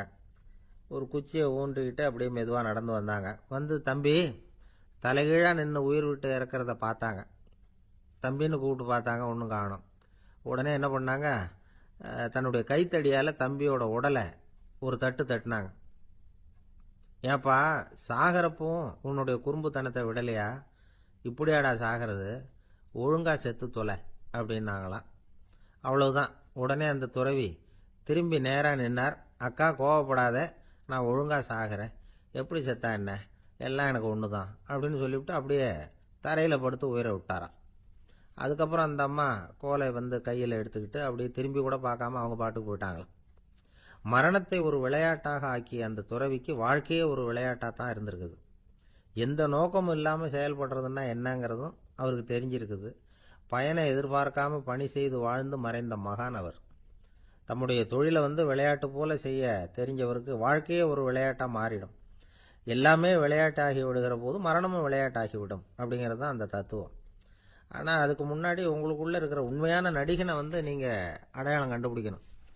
நீங்கள் நடிக்க வேண்டியதே இல்லை, நீங்கள் ஏற்கனவே நடிச்சுக்கிட்டு தான் இருக்கிறீங்க. நீங்கள் இந்த உண்மையை தெரிஞ்சுக்கணும், அவ்வளவுதான். இதுதான் ஞானிகளுடைய கருத்து. நீங்கள் தெருவில் நடந்து போயிட்டு இருக்கிறீங்க, எதிரில் வர்றவர் உங்களை பார்த்து எப்படி இருக்கிறீங்கன்னு கேட்குறார். நல்லா இருக்கிறேங்கிறீங்க. உண்மையிலேயே நாம் நல்லா இருக்க மாட்டோம், ஏதாவது உடம்புல கோளாறு இருக்கும். ஆனால் அப்படி சொல்லுவோம் நல்லா இருக்கிறேன் அப்படின்னு. அது நடிப்பு தானே. உங்களை சந்தித்ததில் ரொம்ப மகிழ்ச்சி அப்படின்னு சொல்கிறோம். உடனே கொஞ்சம் நிதானமாக யோசிச்சு பாருங்கள், உண்மையிலேயே உங்கள் மனசு மகிழ்ச்சி அடைஞ்சுட்டுதா? அது நடிப்பு தானே. வாழ்க்கையை சரியாக புரிஞ்சுக்கிட்டா எல்லாமே நடிப்புங்கிறது புரியும். கல்யாண பத்திரிக்கை அனுப்பியிருந்தேனே, ஏன்டா வரலன்னு கேட்டான் ஒருத்தன். வந்திருந்தேனே அப்படின்னானா இவன். டேய், ஏன்டா போய் சொல்கிற, நான் பத்திரிக்கையே உனக்கு அனுப்பலையே அப்படின்ட்டுருக்கான் அவன். அதுக்கு இவன் சொன்னானா, பத்திரிக்கை அனுப்புனேன்னு நீ போய் சொல்கிறப்போ கல்யாணத்துக்கு வந்தேன்னு நான் போய் சொல்லக்கூடாதா அப்படின்னானா. பொங்கல் திருநாள். பொங்கல் திருநாள்னா இது ஏதோ அறுவடை திருநாள் அப்படின்னு சொல்லுவோம். அதாவது வருஷம் பூரா நாம் பாடுபட்டு அதனுடைய பலனை அனுபவிக்கிற நாள் அப்படிங்கிறது நாம் சொல்லிகிட்டு இருக்கிறது. இது முக்கியமாக இது ஒரு நன்றி அறிவிப்பு நாள் அப்படின்னு சொல்லுவாங்க. இன்னைக்கு நிறைய நன்றி அறிவிப்பு கூட்டம்லாம் நடந்துக்கிட்டு இருக்குல்ல, அது மாதிரி விவசாயிகள் நடத்துகிற ஒரு நன்றி அறிவிப்பு விழா இது. யாருக்கு நன்றி சொல்கிறாங்கன்னா ஆதவனுக்கு. அதாவது சூரியன் இல்லைன்னா விவசாயம் இல்லை.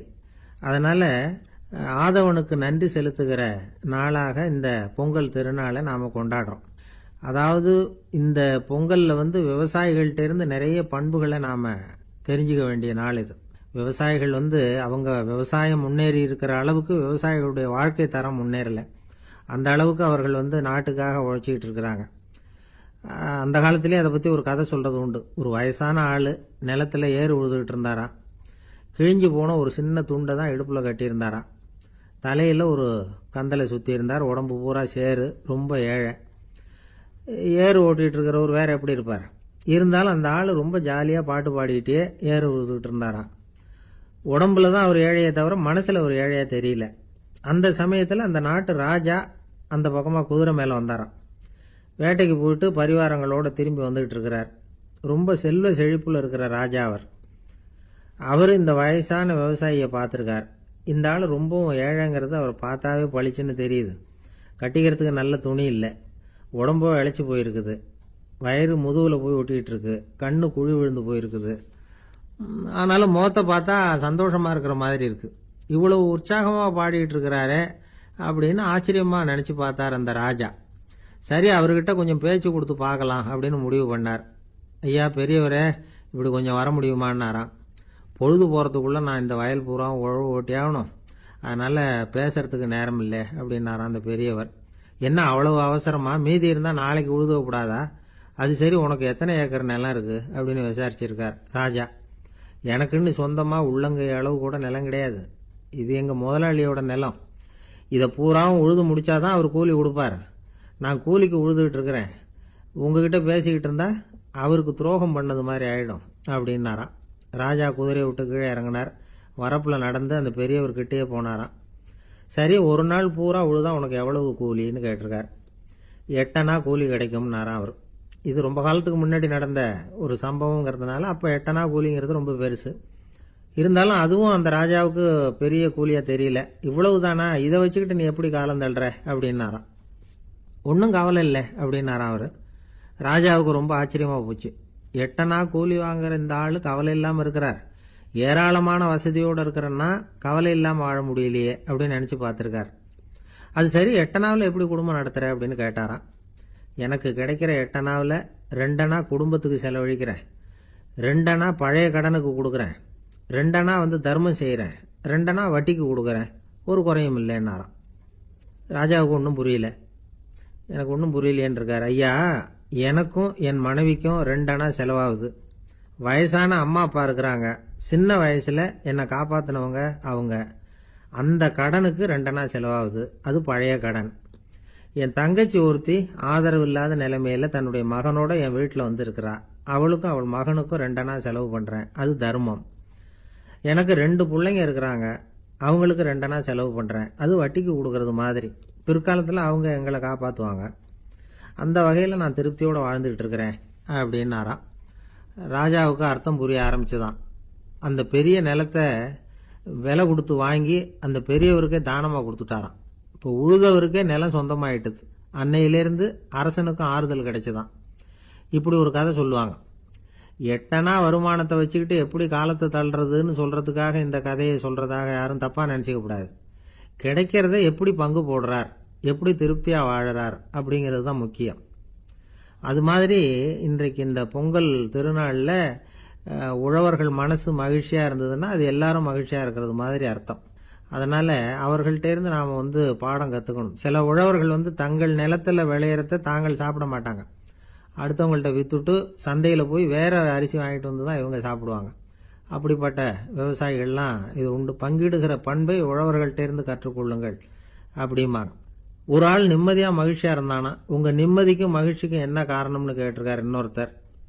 என்கிட்ட இருந்தது பூராவையும் என் பிள்ளைங்களுக்கு சமமா பங்கு போட்டு கொடுத்துட்டேன், எனக்குன்னு எதுவுமே வச்சுக்கல, அதுதான் நிம்மதிக்கு காரணம்னு இருக்கான். உங்ககிட்ட இருந்தது எவ்வளவு இருந்தது அப்படின்னு கேட்டிருக்காரு அவரு. மொத்தமாக ஒரு 50,000 ரூபா இருக்கும் அப்படின்னு இருக்கான். அவ்வளவும் பணமாகவே இருந்ததா அப்படின்னு கேட்டிருக்காங்க அவங்க. இல்லைங்க, அவ்வளவும் கடன், அதை தான் பிரித்து கொடுத்துருக்கேன் பிள்ளைங்க கிட்ட அப்படின்னு அவன். காஞ்சிபுரத்தில் பல்லவ ராஜா ஒரு கோவில் கட்டினார், கைலாசநாதர் கோவில். அதுக்கு கும்பாபிஷேகம் பண்றதுக்கு ஒரு நாள் குறிப்பிட்டு அதுக்கு வேண்டிய ஏற்பாடுகள்லாம் பண்ணினார். முதல் காரியமா கடவுளை வேண்டிக்கிட்டார், நீங்க இந்த கும்பாபிஷேகத்துக்கு நேரில் கலந்துக்கணும்னார். கடவுள் அந்த ராஜா கனவுல வந்தார்.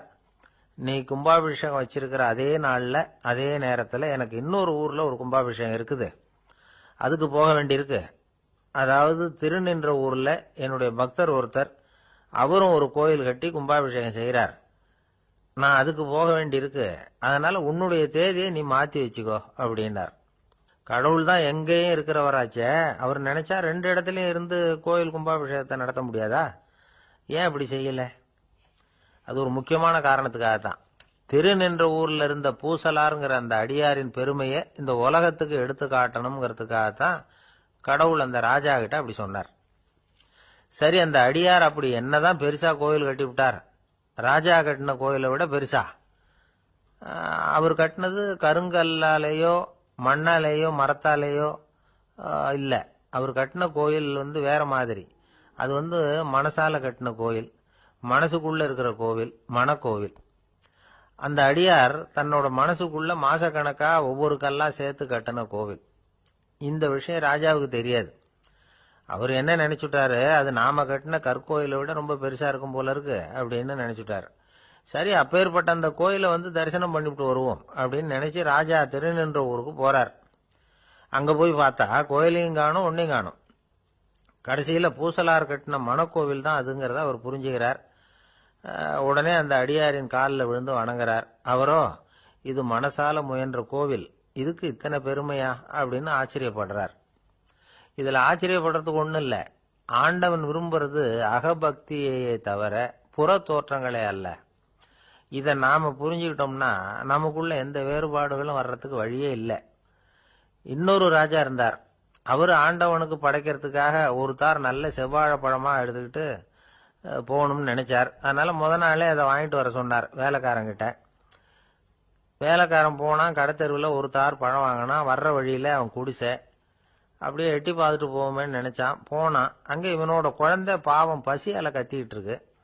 இவன் பார்த்தான், இவ்வளவு பெரிய தாரில் ஒரு 2 பழம் எடுத்தா தெரியவா போகுது அப்படின்னு நினைச்சு ஒரு 2 பழத்தை பிச்சு அந்த குழந்தைகிட்ட கொடுத்தான். அது அதை வாங்கி வயிறார சாப்பிட்டுது, பசி அடங்குச்சு, விளையாட போட்டுது. இவன் அதுக்கப்புறம் வாழைப்பழத்தை எடுத்துக்கிட்டு அரண்மனைக்கு வந்தான். 2 பழம் பிச்சிருக்கிறது ராஜாவுக்கு தெரிஞ்சு போச்சு. இவன் உண்மையை சொல்லிவிட்டான். உடனே ராஜா, கடவுளுக்கு படைக்க வேண்டிய பொருளை குழந்தை எச்சில் பண்ண விட்டுருக்கியே அப்படின்னு சொல்லி அவனை கட்டி வச்சு சாட்டையால் அடிச்சார் பாவம். மறுநாள் பழத்தை கோயிலுக்கு எடுத்துட்டு போனார். கடவுள் முன்னாடி வச்சார். கடவுள் கண்ணை திறந்து பார்த்தார், பழம்லாம் அழுகி இருக்குது. என்ன இது அழுகி போன பழம் அப்படின்னார். ராஜா முழிச்சார். நல்லா தானே இருந்தது அப்படின்னு நினைச்சார். அப்போ கடவுள் அந்த ராஜா கிட்ட சொன்னாராம், இத பார்ப்பா, இந்த தாரில் 2 பழம் தான் நல்ல பழம், அந்த 2 பழங்களையும் நேத்திக்கே நான் சாப்பிட்டு விட்டேன் அப்படின்னாராம். அப்பதான் ராஜாவுக்கு புரிஞ்சுது, ஏழை குழந்தையின் பசியை தீர்க்கறதுக்காக உதவுன அந்த 2 பழம் தான் இறைவன் சாப்பிட்ட பழம்னு. இறைவன் இருக்கிற இடம் எது? இதுதான். ராமகிருஷ்ணர் வாழ்ந்த காலத்துல நடந்த ஒரு நிகழ்ச்சி இது. அப்போ ஒரு ஓவியர் இருந்தாராம். அவருக்கு ஒரு ஆசை, ராமகிருஷ்ணர் படத்தை வரையணும், அதை அவர்கிட்டயே கொண்டுட்டு போய் காட்டி அபிப்பிராயம் கேட்கணும். இதுதான் அந்த ஓவியரின் ஆசை. உடனே ராமகிருஷ்ணர் படத்தை வரைஞ்சி முடிச்சார். அதை எடுத்துக்கிட்டு போனார். இவர் போன சமயம் அங்க ராமகிருஷ்ணர் சீடர்களோட உட்கார்ந்துருக்கிறார். விவேகானந்தர் அங்க இருக்கிறார். இந்த ஓவியர் கொண்டுகிட்டு போய் தான் வரைந்த ஓவியத்தை அவர்கிட்ட காட்டினார். ராமகிருஷ்ண பரமஹம்சரின் ஓவியத்தை ராமகிருஷ்ணர்கிட்டயே காட்டுறார்.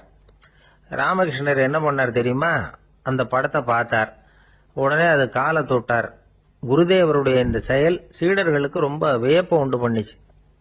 சில பேர் மனசுக்குள்ளேயே ரொம்ப குழம்பி போக ஆரம்பிச்சுட்டாங்க, என்ன இப்படி பண்றாருன்னு. என்ன இது அவரோட படம், அவரே அவரோட படத்தின் காலை தொடுறார் அப்படின்னு யோசிச்சாங்க. சில பேர் ஒன்றும் புரியாம ஒருத்தர் பார்த்து சிரிச்சுக்கிட்டாங்க. அந்த இடத்துல சீடர்கள் மட்டும் இல்ல, சீடர் அல்லாத பல பேர் இருந்தாங்க. தன்னுடைய காலை தானே தொடர இவருடைய செயல் பற்றி என்ன நினைக்கிறது அப்படின்னு அவங்களும் குழம்பி போய் நிக்கிறாங்க. அந்த படத்தை வரைஞ்சி அவர்கிட்ட காட்டின அந்த ஓவியருக்கும் அதிர்ச்சி. இருந்தாலும் அவர் சீடர் கிடையாது. அதனால கொஞ்சம் துணிச்சலை வர வச்சுக்கிட்டு கேட்டார், என்னங்க இது? என்னால என்னுடைய கண்களையே நம்ப முடியல. இது உங்க சொந்த உருவப்படம், நீங்க உங்க சொந்த கால்களையே தொடுறீங்க, இது எங்களுக்கு கொஞ்சம் சங்கடமா இருக்குதே அப்படின்னார். ராமகிருஷ்ணரின் கண்கள்ல ஆனந்த கண்ணீர் வழிஞ்சுதான். அவர் சொன்னாராம், இது என்னோட படம்ங்கிறது எனக்கு தெரியும், ஆனா இது என்னோட படம்ங்கிறதுனால நான் இதோட காலை தொடல. நீ என்னுடைய சமாதி நிலைய இந்த படத்துல படம் பிடிச்சி காட்டியிருக்கிற, அதனால அதோட காலை தொடறேன். சமாதி நிலையில யார் இருந்தாலும், அது என்னுடைய படமா இருந்தாலும் சரி அல்லது வேற யாருடைய படமா இருந்தாலும் சரி, படம் யாருதுங்கிறது முக்கியம் இல்லை. இதுல எது முக்கியம்னா அது தன்னை உணர்ந்த ஒரு உணர்நிலையின் படம். அப்படி இருக்கிறப்போ அதோட காலை நான் தொடணும். அதுக்கு நீங்க எல்லாரும் ஏன் சங்கடப்படுறீங்கன்னு எனக்கு தெரியல அப்படின்னாராம். இப்பதான் அங்க இருந்த சீடர்களுக்கும் மற்றவங்களுக்கும் விவரம் புரிஞ்சுதான். இதுக்கு முன்னாடி யாரும் செய்யாததை இவர் செஞ்சிருக்கிறார், ஆனா அவருடைய காரணம் ரொம்ப நியாயமானது அப்படிங்கறத உணர்ந்தாங்களாம். இதுவரைக்கும் ஆன்மீகத்துல சமாதி நிலை, அதாவது தன்னை உணர்ந்த நிலை பற்றி புரிஞ்சுக்கிட்டோம். இல்லறத்துல ஏற்படக்கூடிய சமாதி நிலை பற்றி உங்களுக்கு தெரியுமா?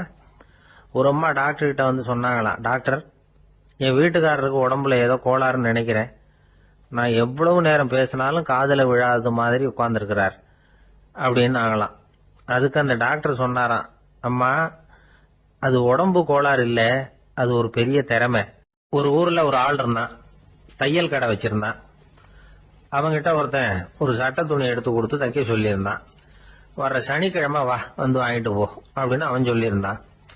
அதே மாதிரி இவன் வந்தான். அவன் தச்சு வச்சிருந்த சட்டையை கொடுத்தான். இவன் வாங்கி அங்கேயே போட்டு பார்த்தான். கை நீளம் ஒண்ணுக்கு ஒண்ணு வித்தியாசமா இருந்தது. வலது கை இடது பக்கத்தை விட நீளம் குறைச்சலா இருந்தது. அவன் முணுமுணுக்க ஆரம்பிச்சுட்டான், என்ன இது இப்படி தைச்சுட்டியேன்னு. இதுக்கு அவன் சொன்னான், ஐயையோ, இதுக்காகவா சங்கடப்படுறீங்க? வலது கையை மட்டும் கொஞ்சம் உள்ள இழுத்தாப்புல வச்சுக்கிட்டீங்கன்னா சரியா போகுது. மற்றபடி அந்த சட்டையில உள்ள கலை அம்சத்தை கவனிங்க, எவ்வளவு அற்புதமா தச்சிருக்கேன் பாருங்க. ஒரு சின்ன குறைய இப்படி எல்லாம் பொருட்படுத்த வேண்டியதில்லை. நான் சொன்னது மாதிரி கைய கொஞ்சம் உள்ள இழுத்தது மாதிரி வச்சுக்கிட்டு நடந்து போங்க, ஜோரா இருக்கும் அப்படின்னா. அவனும் யோசிச்சு பார்த்தான். சரியான யோசனையா தான் தோணுச்சு. கொஞ்சம் முயற்சி பண்ணி வலது கையை கொஞ்சம் உள்ள இழுத்து சட்டை சரியா இருக்கிறது மாதிரி பண்ணிட்டான். இப்ப மறுபடியும் ஒரு பிரச்சனை.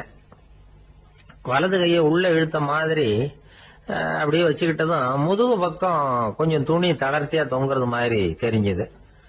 என்ன இது, முதுகு பக்கம் துணி குவிஞ்சுட்டுதே, தொங்குதே அப்படின்னா மறுபடியும், அடடா, இதுக்காகவா கவலைப்படுறீங்க? உடம்ப அதுக்கு தகுந்த மாதிரி கொஞ்சம் வளைச்சிக்கிட்டா சரியா போடுது. இதுக்காக அந்த அழகான தையலை பிரிச்சு அதுல உள்ள கலை அம்சத்தை கெடுக்கிறதுக்கு என் மனசு இடம் தரல. எவ்வளவுக்கு தளர்த்தியா இருக்கோ அவ்வளவுக்கு கொஞ்சம் உடம்ப வளைச்சி அப்படி குனிஞ்சது மாதிரி போங்க போதும் அப்படின்னா. அதுவும் நல்ல யோசனையா தான் பட்டுது இவனுக்கு. சரின்னு சொல்லிவிட்டு புறப்பட்டான். தெருவில் இறங்கினான். கைய கொஞ்சம் உள்ள இழுத்தான், உடம்ப கொஞ்சம் முன்னால வளைச்சான், சட்டைக்கு தகுந்த மாதிரி உடம்ப பண்ணிட்டான். மெதுவா நடந்து போறான். இப்போ எதிரில் இன்னொருத்தன் வரான். இவனை பாக்குறான். இவன் போட்டிருக்கிற சட்டையை பாக்குறான். ஆஹா, அற்புதம்ங்கிறான். சும்மா சொல்லக்கூடாது, ரொம்ப நல்லா இருக்கு, நிச்சயமா இது இந்த ஊர் மேல தெருவில் இருக்கிற ஒருத்தன் இருக்கானே, அவன் தச்சதாதான் இருக்கணும் அப்படின்னா. இதை கேட்டதும் அவனுக்கு ஆச்சரியம். எப்படி அவ்வளவு கரெக்டா கண்டுபிடிச்சிங்க அப்படின்னு கேட்டிருக்கான். இதுக்கு அந்த வழிபோகன்னு சொன்னானா, அவன் ரொம்ப கெட்டிக்காரன். உங்களை மாதிரி உடம்பும் கையும் வளைஞ்சு போன ஒரு ஆசாமிக்கு அவனை தவிர வேற யாராலேயும் இவ்வளவு பொருத்தமான ஒரு சட்டையை தைக்க முடியாது அப்படின்னானா. பாருங்க, அவனுக்காக இவன் அனுசரிக்க போய் இவனோட நிலைமை எப்படி ஆயிடுது பாருங்க. இதே மாதிரிதான் சில சடங்குகளும் சம்பிரதாயங்களும் நம்மளை கோமாளி ஆக்கி விட்டுரும். எதுவா இருந்தாலும் அதுல அறிவுபூர்வமான அணுகுமுறை அவசியம். ஒரு நர்ஸ் அவசரமா ஓடி டாக்டர் கிட்ட சொல்லிச்சான், டாக்டர் ஒரு தப்பு நடந்து போச்சு, 10ஆம் நம்பர் பெட்ல இருக்கிற பேஷண்ட்டுக்கு காலில் ஆபரேஷன் பண்றதுக்கு பதிலாக கையில ஆபரேஷன் பண்ணி விட்டீங்க. கை ஆபரேஷன் பண்ணிக்க வேண்டிய ஆள் 7ஆம் நம்பர் பெட்ல இருக்கார் அப்படின்னு தான். அதுக்கு ஒரு பதட்டப்படாம சொன்னாராம், பரவாயில்ல, இவரை தூக்கி 7ஆம் நம்பர் பெட்ல போட்டுரு அப்படின்னு. ஒரு மாணவனை பார்த்தேன், என்ன தம்பி படிப்புலாம் எப்படி இருக்குது அப்படின்னு விசாரிச்சேன். அவன் ரொம்ப அழுத்துக்கிட்டான். நான் நல்லா தான் சார் படிக்கிறேன், இருந்தாலும் புத்தியில சரியா ஏற மாட்டேங்குது சார் அப்படின்னா. சரி, இவனும் நம்ம ரகம்தான் அப்படின்னு சொல்லி முடிவு பண்ணிட்டோம். கல்வி கற்கக்கூடிய ஒரு மாணவன் சம்பந்தப்படுற புத்திகள் பல வகை. அதை பத்தி ஒரு பெரியவர் விளக்கி இருக்கிறார். மிருத்து புத்தின்னு ஒண்ணு இருக்குதான். மிருத்துன்னா மண்ணு. மண்ணால செவுறு கட்டுறோம்ல, மண் சுவரில் ஆணி அடிக்கிறதும் சுலபம், அதை பிடுங்கி எடுக்கிறதும் சுலபம். அது மாதிரி சில பேர் குரு சொல்லி கொடுக்கறத சுலபமா கேட்டு தெரிஞ்சு வச்சுக்குவாங்க, கொஞ்ச நேரத்துல சுலபமா மறந்தும் போயிடுவாங்க. இது மிருத்து புத்தின்னு பேரு, மண் புத்தி. தாரு புத்தின்னு ஒண்ணு உண்டான். தாருன்னா மரம். அதுல பச்சை மரத்துல ஆணி அடிக்கிறது சுலபம், ஆனா அதை எடுக்கிறது கஷ்டம். அது மாதிரி ஆசிரியர்கிட்ட இருந்து கேட்டதை கவனமா மனசுல பதிய வச்சுக்கிட்டு அதை மறக்காம இருக்கிறது தாரு புத்தி. பட்டை மரமா இருந்தா அதுல ஆணி அடிக்கிறதும் கஷ்டம், அடிக்கிற ஆணியும் சீக்கிரம் நழுவிடும். அது மாதிரி கேட்கிற விஷயம் மனசுல பதியறதும் கஷ்டம். அப்படியே பதிஞ்சாலும் அது நீடிச்சிருக்கிறதும் கஷ்டம், கொஞ்ச காலத்துல மறந்துடும். இன்னொரு வகை புத்தி ஒண்ணு உண்டு, அதுக்கு பேரு சிலா புத்தின்னு பேரு. சிலான்னா கல்லு. ஒரு கருங்கல்லுல 4 துளைய போட்டு ஒரு துளையில உளிய வச்சு அடிச்சா மற்ற துளை வழியாவும் பிளந்து கல்லு 2 ஆயிடும். அது மாதிரி சந்தியான இடங்கள்ல குறிப்பா ஒரு பொருளை சொன்னா அதை வச்சுக்கிட்டு மற்றதையும் தெரிஞ்சுக்கிறது, அது சிலா புத்தின்னு பேரு. வேணு புத்தின்னா என்ன தெரியுமா? வேணும்னா மூங்கில். மூங்கில் கணுவுல ஒரு பக்கம் உளிய வச்சு அடிச்சா 2 பக்கமும் பிளந்துரும். அது மாதிரி ஒரு செய்தியை கேட்டுக்கிட்டு இருக்கிறப்பவே அதோட முன்பின் தொடர்களையும் தெரிஞ்சுக்கணும், அது வேணு புத்தி. தைல புத்தின்னு ஒண்ணு உண்டு. தைலம்ங்கிறது எண்ணெய். தண்ணியில ஒரு துளி எண்ணெயை விட்டா அது தண்ணி பூரா பரவி போடுதுல்ல, அது இப்படி பரவுறது மாதிரி ஆசிரியர் சுருக்கமா ஒரு கருத்தை சொன்னா அதை வச்சுக்கிட்டு பூரா விஷயங்களையும் தெரிஞ்சுக்கணும், அது தைல புத்தி. கற்பூர புத்தின்னு ஒண்ணு கேள்விப்பட்டிருக்கோம். அது எப்படின்னா, கற்பூரம் தீ பட்ட உடனே பிடிச்சிக்கும். ஆசிரியர் சொன்ன உடனே நுண்ணறிவோட பாடங்களை புரிஞ்சுக்கிறது இந்த வகை புத்தி. கரி புத்தின்னு ஒண்ணு. அது எப்படின்னா, கரியில நெருப்பை வச்சு விசிறிய பிறகு அதுக்கப்புறம் அது கறி நெருப்பாகும். அது மாதிரி காலம்பரை சாயந்தர வேலைகள்ல ஆசிரியர் பாடம் சொல்லி கொடுப்பார், அதை கொண்டு புரிஞ்சுக்கிறது இந்த வகை. கதலித்தண்டு புத்தின்னு ஒண்ணு சொல்லுவாங்க. கதலிங்கிறது வாழை மரம். வாழைத்தண்டுல தீ வைக்கிறது எவ்வளவு சிரமமோ அவ்வளவு சிரமத்தோட கல்வி கற்கிறது கதலித்தண்டு புத்தி. இதை தவிர இன்னும் சில வகையான மாணவர்களை கூட அடையாளம் காட்டுறாங்க. ஆசிரியர் சொன்னதுல நல்லதை மட்டும் எடுத்துக்கிறவன் அன்னம். ஆசிரியர் கிடைச்ச இடத்துல பாடத்தை கேட்டுக்கிட்டு பிறகு தனியா உட்காந்து சிந்திக்கிறவன் பசு. பசுமாடு அப்படித்தானே, புல்லு கண்ட இடத்துல மேயும், அதுக்கப்புறம் நிதானமா அசை போட்டுக்கும். ஆசிரியர் சொன்னதை தவிர வேற எதையும் சொல்ல முடியாதவன் கிளி. பல இடங்கள்ல பாடங்கள் கேட்டு கடைசியில ஒன்னும் புரியாம போறவன் ஆடு. ஆடு ஒரு செடியில வயிறார மேயாது, ஒரே செடியில இக்கரைக்கு அக்கறை பச்சைன்னா அங்கேயும் இங்கேயும் அலைஞ்சிக்கிட்டே இருக்கும். சில பேருக்கு எருமைன்னு பேரு. எருமை எப்படின்னா குளத்து நீரை கலக்கி தான் குடிக்கும். அது மாதிரி ஆசிரியர் மனசை நோக செய்து பயில்கிற மாணவர்கள்லாம் இந்த ரகம். இவ்வளவுலாம் இருந்தாலும் இந்த காலத்து மாணவர்கள்லாம் ஒரு தனி ரகம். ஒரு ஆசிரியர் வகுப்புல பாடம் நடத்திக்கிட்டு இருந்தார். இலக்கண வகுப்பு. இறந்த காலம், நிகழ்காலம், எதிர்காலம், past tense, present tense, future tense, இதை பத்திலாம் பாடம் நடத்துறார்.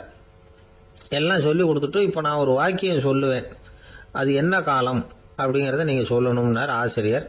சரி, நாங்க மாணவர்கள்லாம், நான் நாளைக்கும் பாடம் நடத்த போகிறேன், இது என்ன காலம் அப்படின்னு கேட்டார் ஆசிரியர்.